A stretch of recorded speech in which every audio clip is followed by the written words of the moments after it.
احكي لي حاجة، ايه حكاية مصطفى ومنى؟ حكاية مصطفى ومنى أنا خطبها بقالها سنتين، وصرفت عليها دم قلبي وهي كانت حتة من نور عيني. وكان نفسي تقعد معايا وأفرح بيها تونسني، عشان محمد في الكلية وأبوه في الأردن ومفيش إلا أنا اللي في البيت. كان نفسك ايه يا حاجة؟ تملى عليا البيت، تملى عليا البيت، والنصيب اتقطع على كده. انتوا فعلا يا حاجة ضربتوها؟ حد الله يا بنتي أحلف على مصحف، لا أني ولا عيالي ولا ابني، ما أنا كنت بطبطب عليها، كنت بغطي شعرها وهي قاعدة على السرير، وقلت لأبوها حد الله ما تمد ايدك عليها، حسب الله ونعم الوكيل في ابنك، حسب الله ونعم 3 مرات. لما قالت أخويا المهم الكلام مش له لازمة، واحنا مش كان نفسنا نتوقع ان يوصلوا لغايه كده، ما عملوا في ابني كده امبارح.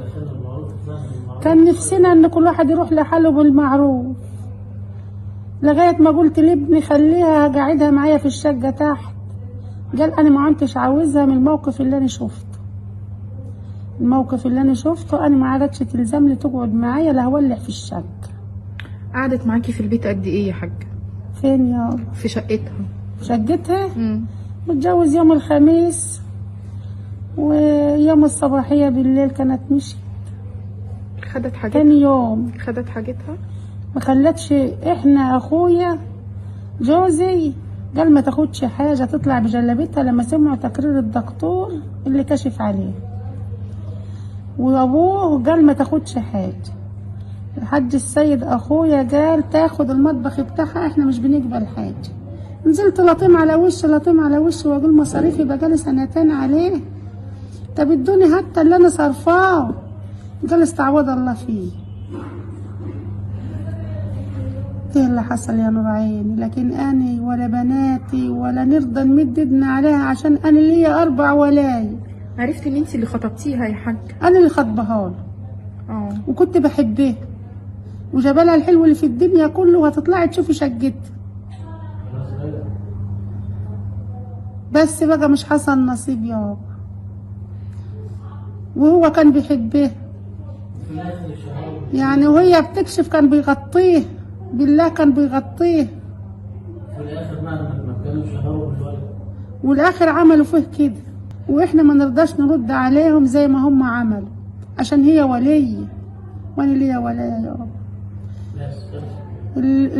قلت لهم معلقة ما تطلطش، صحن ما يطلط، جميع خيرات الله اعزلها خداته يعني هم مدخلين وكسروا طقم منه كوبايات. انا احنا الرجاله بتاعتنا نزلته من فوق ورجالته، قلت لهم حافظوا عليه ما يتكسرش منه كوبايه شاي. بالله يا بنتي بالله زي ما انا بقول لك كده، واللي هو حصل هو ده. انتي من ساعه الواقعه ما حصلت وانتي نايمه النومه وانا نايمه زي ما انت شايفاني كده، دنيت نلطم على وشي لمسحت العزال ما طلع، لما انكفيت ونمت زي ما انا، وهي طالعه قلت لها مع السلامه يا من، مع السلامه.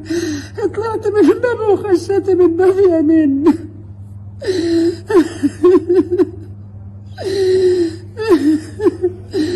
وكان نفسي تبقى حلوه وياي، بس اللي حصل هو كده، مقطوع منها النصيب، مقطوع منها النصيب. بس ابني مش اقبال، مش استقبل اني قاعدها معاه بعد اللي شافه وبعد اللي حصل. نفسيته زهدتها خالص. وهو كان بيحبها وما فيش الا هو ومعاه اخوه، يعني مش معايا الا الاتنين في البيت، هو واخوه في الكليه واخد دبلان وبن، ومبسوطين وحلوين. بس كان نفسنا، انا كنت عامله له فرح ما حصلش، مش حصل كده. صرفة 150,000 ليلة الفرح دي، بس أكل وذبيحة والسهرة. وكنت أنا مش بقدر أمشي، وكنت برقص على المسرح له، ومبسوطة وأبوه مبسوط، ونكدت علينا بقى والله يسهل لها، وهي ولية برضو. إحنا مش الكلام انقطع، مش انت قادرة أتكلم، وانا مسامحاها في اللي عملوه في ابني، انا مسامحه في اللي عملوه ابني، وحسبي الله ونعم الوكيل في كل اللي قال عليه كلمه. يقعد له في عياله وفي نور عينه وفي طريقه مطرح ما يمشي في حته. كل اللي عمل فيه ابني حاجه، وابني راجل خدم في سينا 1.5 سنة والكتيبه انضربت قدامه براجل وبقى يشيل زملاته. مش شهاده التقدير بتاعته اهي، شهاده التقدير بتاعته اهي. راجل وما يستقبلش ان يسمح كلمه ويقعدها وياه.